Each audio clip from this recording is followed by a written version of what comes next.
I'm Hilary Lamb, and this is the 100% Project podcast, a journey to equality in the workplace. Here we share stories from inspirational leaders making waves in gender equality across the globe. From CEOs, entrepreneurs, celebrities and beyond, we will explore what it means to create change in gender equality that is meaningful. Today I'm speaking with Stuart Irvine, Chief Executive Officer at Lion, headquartered in Sydney. So welcome, Stuart. Can you begin by telling us a bit about your role in your organisation, please? Thank you, Hilary. A pleasure to be here. I'm the Chief Executive of Lion. The organisation is around 6,000 people. We're broadly Australian, New Zealand, US and the UK, with a couple of sites in Asia. Beer and dairy. On the beer side, brands like 4X, Tooheys, Little Creatures, New Zealand, Steinlager, in the States, New Belgium, in the UK, Full Pure. We brew around 750 million litres of beer a year. That's about 1.8 billion schooners of beer. And we've got a dairy business with dairy farmers and farmers union and dairy and things like that. Business is old, so started in 1840 in New Zealand. And it's a very exciting business in terms of we contact a lot of consumers every day with household brands and brands that they love and adore, and we make things that we're very proud of. Obviously, a very well-established business and across lots of different regions, so many different cultures to cope with across that business, and with 6,000 people, lots of things to consider, and the performance of your people will be one of your key strategies. So I guess considering that, just moving into my first question, the world is very much a different place at the moment, as we all know, with COVID-19, and lots of business leaders have had to rethink some of their strategies. So my question is, will leaders pay attention to gender equality as they rebuild their businesses after COVID-19? It's a great question, Hilary. Before I get into the details of the answer at Lion, just an observation as I was thinking the other day, there is a lot of conversation about the post-COVID world, the new normal. But let's not forget that the pre-COVID world wasn't that great either. So if in terms of social equality, income equality, gender equality, I think we'd been all struggling a bit to get to where we would want to be. And as we go through COVID and we see movements like Black Lives Matter, but also conversations about income equality, cultural equality, gender equality, I think this could be a moment in time. And if we look at the silver lining, this could be a moment that we could seize in the post-COVID world to make a big difference. So yes, gender equality has been, for Lion, an important consideration in how we work with our people in this post-COVID world and what we need to think about. That's not new to us, Hilary. We have at the heart of our business our core purpose about championing sociability and helping people to live well. And when we talk about sociability, we talk about it in much broader terms than just having a beer in the pub or having breakfast together. It's about the very human nature, the very essence of human nature, that sociability is our human superpower, the fact that we can interact with other people and be inclusive of them and work with them to achieve great things. And with that in mind, back in 2012, 2013, we started our journey on gender equality. And we've had some interesting steps along that way. We set a target for 2026 to have 50-50 gender equality. But, we had to make sure as well that we had gender pay equity. The fact was that we were pretty proud ourselves. We think that the company is really fair and is of good character. And therefore, we didn't really think we would have a problem on gender pay equity. So maybe for a little time we said, well, we don't need to check that because of course we're a fair company. We treat everyone equally, a huge sense of fairness and justice. But eventually I said, no, we're going to check. Let's check it. So the People and Culture Director at the time went away and checked it, and he came back and he said, this data must be wrong because it says we've got a 3.5% gap roll by roll. I can't believe it. Must be wrong. Went away and checked it again, came back. No, it was true. There was a pay gap. And this was back in 2016, and we immediately went to the board and fixed it. But what that taught me was that even companies that think they're fair, and perhaps especially companies that think they're fair, are operating with that bias that everything is okay and they're doing everything all right. And what that showed me was you're probably not. And we've made sure that gap stayed closed. And what I think that COVID has done is it's also showed us some areas where we can make significant progress if we readdress some of the biases that we might have. And there's never been a more important time, I think, to have people in your team who feel super engaged, who are willing to go the extra mile in these extraordinary circumstances, and who can solve new problems better. And that all points you to having a diverse workforce. It all points you to having diverse teams of people and having ideas from everywhere. You know that diverse teams solve problems better. And if there was ever a year, 2020 is it for problems that have been thrown at us. So we've been super busy and the organisation has responded incredibly. So in those circumstances, I think leaning into conversations about how do you move forward with your gender diversity programs and your inclusion programs in general is a really important conversation to have right now. You've raised some really interesting points there. And I had looked at your purpose or your vision, the championing sociability and helping people live well. And thank you for explaining what your 2026 vision is with gender equality. I also think your story about the pay equity is probably not that unusual. I think that unconscious bias plays a role when onboarding both males and females. And I think sometimes it is just not recognised until you actually look at the data. And I think the data speaks volumes. And somehow, Hilary, there's a lack of integrity. If you set a gender balance target and then decide not to fix the pay equity at the same time, I think it cost us between $6 and $7 million in a one-off hit to get it fixed. And it was, the majority were women, but there were some men as well that needed adjusted, and we check it every 6 months to make sure it stays there. You've talked a lot about the amazing brands that you have. It would appear from an outsider that maybe it's quite male-dominated as an organisation. Would that be the case? The gender split at the moment for the organisation is 60% male, 40% female. It's slightly less in leader positions. We're hiring more women every year than men, and we're promoting more women every year than men. So I think we've made progress. I think those statistics, though, hide something. We can come on to this, Hilary, later to talk about how we measure this, because one of my passions is to measure this team by team. So you could look at 60-40 and you could say, oh, you've made some progress. Yeah, it'll move the dial a bit more, and by 2026 you're there. But having an organisation, and I'm going to exaggerate to make the point here, where marketing and people and culture and finance are all female and brewing and distribution and sales are all male, is not success. The magic comes team by team. So the measure that we're putting into place is how many teams in the organisation have a gender balance. And by that we mean 50-50, 60-40. In other words, a significant minority of either sex. And that means that each leader is accountable for making that happen. And then we should, as an organisation, get close to 50-50. But the magic happens, I think, team by team. That's a great quote to use. It's not just overall organisational equality. It is about how you can change each of the departments, and some of those are traditionally male. Can I ask you then, Stuart, what specifically have you done or are planning to do in your business to ensure that the focus on gender equality is maintained during this time? I think the journey on Flex, right, is one thing I can reflect on, right? So we started Flex probably 5 years ago in line with our 50-50 goal. Maybe Flex 0.0, the first Flex, we put up a lot of posters, everyone looked at them and said, oh, that's nice, you could flex.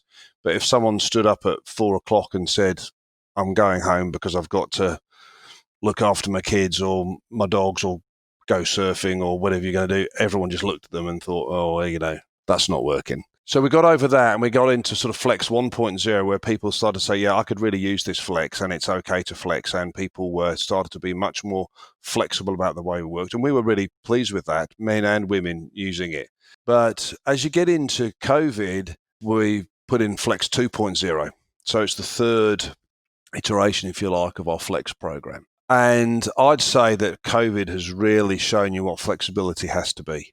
with people working at home, some people working in the offices because they have to be there, some people working in breweries and other parts of the world were on Zoom calls and in people's front rooms. And suddenly you realise people are at home. People are leading their lives at home and we're getting more done. That was a moment where everyone realised we could go to another level of flex. And so now we're saying flex should be like 50-50, 50% of the time at home, 50 at work. Now, of course, flex needs rules because you need teams to come together occasionally, because there is that element of human contact that you need and teams need to solve problems together. So, of course, flex needs rules and boundaries too. But we've really found that this giant experiment of COVID has taken us to the next level. That's the first thing. The second thing is in the reality of wanting to have diverse teams, there's a real rational, thoughtful process of making sure you have diverse teams. But there's also a bit of an emotional thing here. And this next comment is really about how you've been in people's front rooms. So I'm sitting here talking to you now, Hilary, from my front room. I've been having conversations with leaders in the organisation at all kinds of levels, and I've been in their front rooms too. And, I was talking to one lady and her daughter was like, "What are you doing, Mum?" "Oh, look, I'm on the call to the chief executive. Could you just I want to show him my teeth have fallen out." So then I was sitting there on the call with this lady with her young daughter showing me her teeth have fallen out. And I've got 3 kids and that didn't bother me in the slightest. And everyone suddenly became a whole lot more relaxed and realised that all the people at work have got other parts of their lives and that families at line is really important too. And how do you work that with flex, but also with new parents? So we've put families at line in place as well so that all the flexibility of parental leave can be shared by both partners over a couple of years, so that there's a bit more flexibility there. Because what you notice is in the COVID world, it could be that people start making choices about who earns the most money and who doesn't, and who has to look after the kids and who doesn't. That's been important for us too. And it's not just a rational decision. I think when you're on the phone or on the Zoom call, when you see people in their houses, homeschooling their kids in between meetings and things like that, you realise that kind of families at line, young kids, how you're flexible with people so that they can live their own lives is a very human thing, and you need to lean into that too. That's an interesting point that you said there. It's a bit of a dichotomy, isn't it? That you imagine being close to people physically, you would know them better. But it appears as though, as you mentioned, you're in people's front room, you see their children, you see their dogs, you see where they live, basically. Maybe that is actually forging closer internal, external relationships with staff, with suppliers, with clients, with everybody else. Something I hadn't really considered too closely before. I've noticed it, Hilary. The other thing that we've noticed is it's easier now, we're leaning into this technology better, to form virtual teams and teams that come from anywhere in the organisation. The hierarchy is less there. So you can have 30 people on a call, you can have 10 people on a call, you have 20 people on a call. They're all there and you can invite more people in. And people from all over the organisations. We've suddenly started to pull together teams that are diverse with people from everywhere, and you start to meet people much more easily and in a much more depth. Now, I don't think this replaces physical human discussions. It kind of adds to it, and it's an additive effect. So I think it has really eroded those perceptions of people just as people at work, but seeing humans in the round for who they are, and that can only be a good thing. Going back a little bit about people working remotely, and it's something that you're going to focus on in the future, maybe 50-50. Are your line managers struggling at all with how to measure people's performance, how to maintain that connection with them in that regard? Because in the past, it's been, well, your physical presence means you're working. I think not. And I'll tell you why. I think we're already on the journey. The connectivity is maintained through lots of, and I've had a few of these with my team and other teams, these fun beer calls or coffee times where everyone's on the screen and all turning up with their favourite musical instrument to break the barriers down and to have that time. And we've never thought it's more important because we're also worried about people's mental fitness, their mental well-being under these circumstances. And so we've upped that level of contact and connectivity. The biggest concern that I've had, Hilary, is more that people are working too much. that how do you give people the break that they do need over this time? Because holidays aren't as easy to come by, and people are living in their front rooms, working in their front rooms, and then Monday to Friday blends into Saturday, Sunday, and you find that people haven't had the rest that they need. Mm. And that means that they haven't got these reservoirs of resilience that you build up by taking some time for yourself. And I think that's something that other organisations have seen. So again, I think your approach is very forward thinking. And it's obvious that it's not just COVID that has made you focus on gender equality, but in some organisations, certainly it's made them rethink some of their strategies, because people are now learning that you can work from home quite successfully and still deliver all of the different KPIs of your role. I was going to ask you about you personally, Stuart, because sometimes they say, well, it's okay to talk the talk, but you really need the leaders to walk the walk so that it can be demonstrated and role modelled, and other people feel much more comfortable then with following by example. Yeah. And we'll know that flexible working is something that women in particular appreciate, the flexible approach. So is that something that you'll be continuing as well? Oh, absolutely. So me and the team were working out how we want to do that, which days we'll have flex and what everyone's requirements are, so that we can work together successfully as a team. And the offices are in Sydney, so we're not all fully back in the offices yet, but we'll probably go back 25% or so in the next week. And then I'll be in there probably Tuesday, Wednesday, maybe Thursdays, Monday, Friday not typically. We'll be on team calls and things like that on those days. We think it's pretty important to have days where you aren't full of Zoom as well. So we're looking at meeting-free days, but we're working that out together as a team, so that each team member has the right space, but also knows what points we're together and what points we're flexing. Because in some ways, it's a real team activity, that flex. So I understand completely what you're saying about saying and doing. And all of my team have been taking leave to role model that for the organisation, and we all work flexibly. Interestingly, you do hear people saying, I've sat in this seat for 5 hours. I need to do something different. You can't just sit in front of a computer all day, right, every day. So your proposition that there is going to be a mix in the way that you work sounds ideal. I think we're all experiencing that it has some real upsides that we need to keep. I can't sit for 5 hours in a chair. They're just physically difficult. But we do phone calls walking around the block and things like that, because you can do that too. And we've all got used to doing things like that, and it's become the new normal. Absolutely. I thoroughly agree with you there. You've spoken a couple of times, Stuart, about silver linings. You started the conversation a bit earlier on about that. I guess that's one of the questions. People are talking about some of the positives that are coming out of this pandemic and forcing us to look differently at the way we live our lives. So can you just tell me a bit about those silver linings, what you found? Where we've started, Hilary, has been in this social equity and the valuing of people as humans in total, not as from this country or that ethnicity or that sexual orientation. So I think there's a new appreciation for each other and care for each other, and long may that remain. I know that at work it's made a big difference to move along from just gender to talking about culture, race, ethnicity. We've got a reconciliation action plan starting this year. We've just started Pride at Lion, which is the LGBTIQA organisation that we've got. So there's been some real tremendous steps forward, and across all of the countries, people caring for each other in these circumstances. That care I've seen as a silver lining. Can that now extend into some conversations around how we care for young people in a world where jobs are going to be different after COVID? And how do we do that?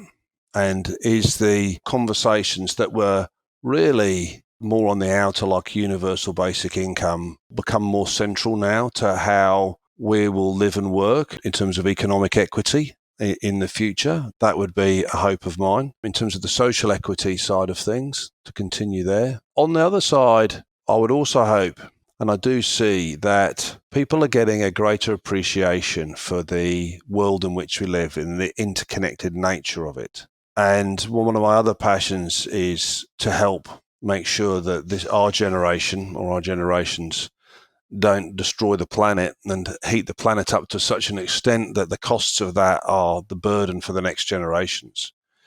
And so hopefully climate change can also become a mainstream topic of conversation.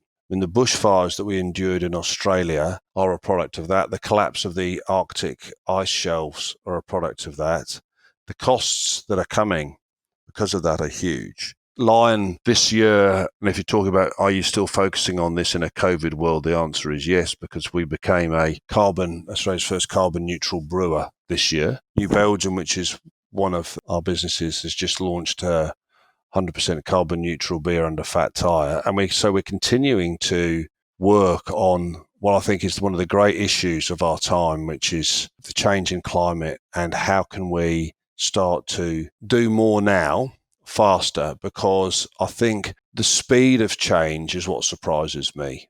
Intellectually, I think we knew these changes would happen, but they're happening now and they're happening faster. So I think a silver lining for me will be that the climate change debate becomes not a radical protest movement, but a centre of the plate for businesses and governments in making sure that with our new global view and how the connectivity of the world works, that we will have to work together on that.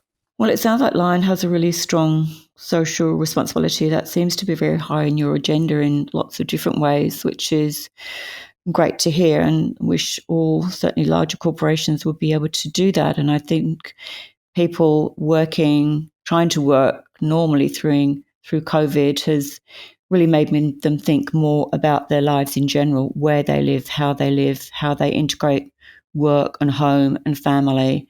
So many issues about our lives, and we've tried to separate work and home for a long period of time. And I think now we've seen even more so that those two elements fully integrated, and we can't really separate them, or do we want to separate them? Just recently, I was reading an interview with Melinda Gates, the co-chair of the Bill and Melinda Gates Foundation, and she was talking about the way to build back is to put women straight at the centre, because guess what? They're already at the centre. And I think there she's talking about family and home and children and caring. So I guess the question would be, should we go further than gender equality rather than just saying let's consider genders equally? Should we be prioritising women's issues? The way I think about that is about fairness and justice, and everybody needs to be treated fairly. So whether that's men or women or sexual orientation or ethnicity, culture or religion.